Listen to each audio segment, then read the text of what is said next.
All right. Happy Tuesday Topic Tuesday. I still gotta work on that. But it's my second week in a row, so yay. Okay. I'm giving you a heads up. I will probably not be doing it next week, which I will explain why the week after.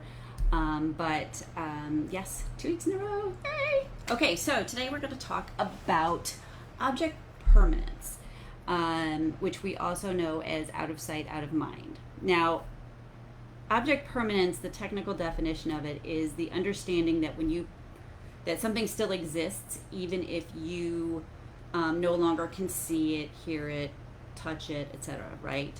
Um, um, Babies and young children struggle with that. That's why if you like take away a toy and put it in the closet, they may not understand that it still exists. Technically, that doesn't apply to those of us with ADHD, but they really haven't come up with a better term for it other than out of sight, out of mind, because we do know it's still there, but we completely forget that it's there. So I'm going to give you some examples of some things. If you've been to my masterclass, some of this will be a review for you. But I'm also going to then give you some tips in terms of some of the more common ones so that you can hopefully start to improve in this area. Object permanence is something, out of sight, out of mind is something that really does impact a huge percentage of us. So on a lighter note, I have what I lovingly refer to as my leftover graveyard in the refrigerator. And that is because I will put something in there and then somebody will put something in front of it. I have already forgotten I put it in there. And so then I never think to look for it after that. Okay? And then I find it when it has long been past its due date. So when I first learned about this whole thing, I said to my husband, I said, let's try something. The next time I have leftovers in there, don't put anything in front of it and let me see if I eat it more. And I did. But what I did find was that I did better if the food was in a see-through container. If it is in like a takeout container where it's like a black bottomed container with like a clearer lid, if it is at eye level or above, for whatever reason, my brain does not even think to go, is that mine? Just doesn't. But if it is below and I can look in to see what's in it, then I will remember it. So I either need to put it below eye level, which doesn't really work for my fridge too well, or I need to put it into a clear container, and then my odds of eating it go up. So that's one like lighter thing of it. But it can really impact your relationships. It can impact your job. It can impact your finances. And this is how. So, as a lot of you know, I have done real estate in the past. I still do it a little bit. And I would have, say, somebody reach out to me and say, hey, I want you to sell my house for me, or I want you to help me buy a house. And there would be something that they had to do initially. And so we'd say, okay, let's reconnect in a couple weeks. And I would completely forget because they were not in front of me all the time.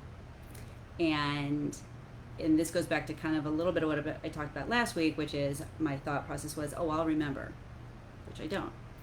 And then I would remember like a couple weeks after that and be so embarrassed that I forgot that then I was too embarrassed to call them to see if they still wanted to work with me. Like, you know how this whole thing goes.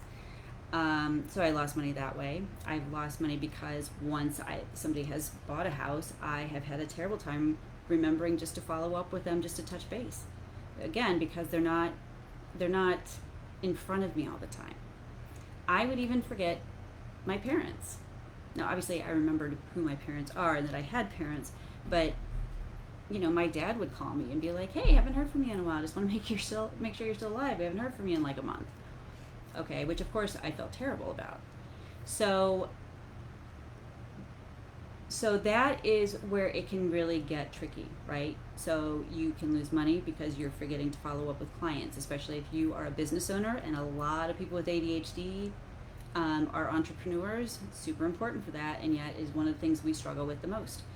And if you are somebody who has a significant other, for example, who hates the fact that you constantly like leave your leftovers in the fridge to die, that can cause conflict in your relationship with them, right?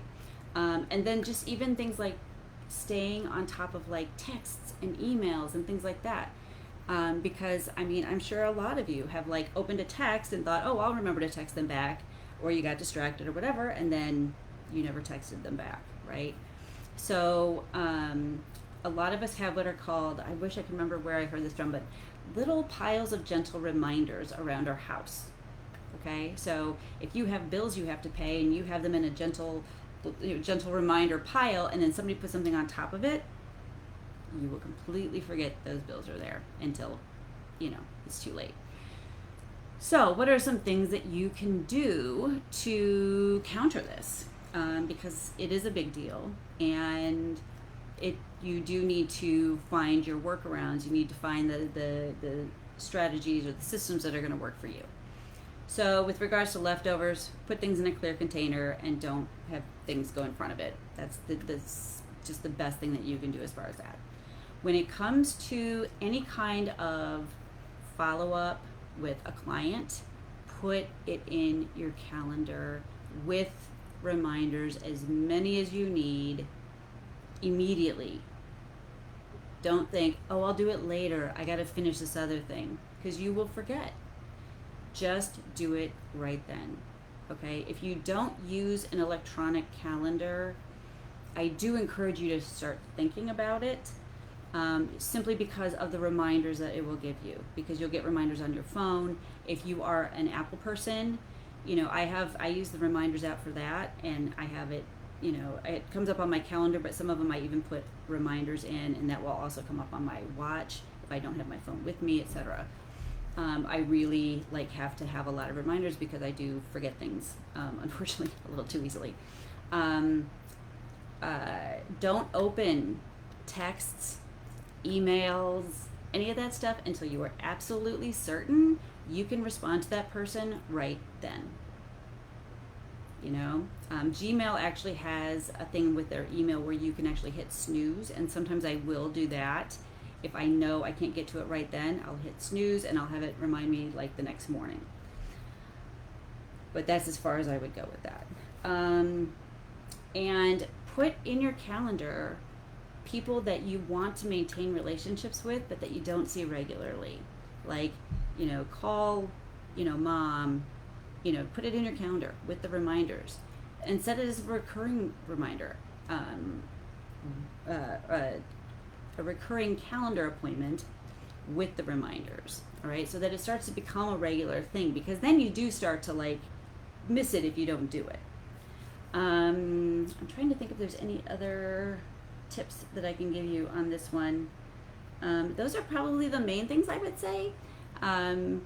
If you have something that you have done to help you with this challenge that we tend to have, please, put it down below. Let us know, because I am always looking for good workarounds. And as I tend to say to people, the things that work for me may not work for you, but something that somebody else does may work for you. So the more that we can share on here, the things that work for us and the things that don't, the more that everybody in the group can benefit.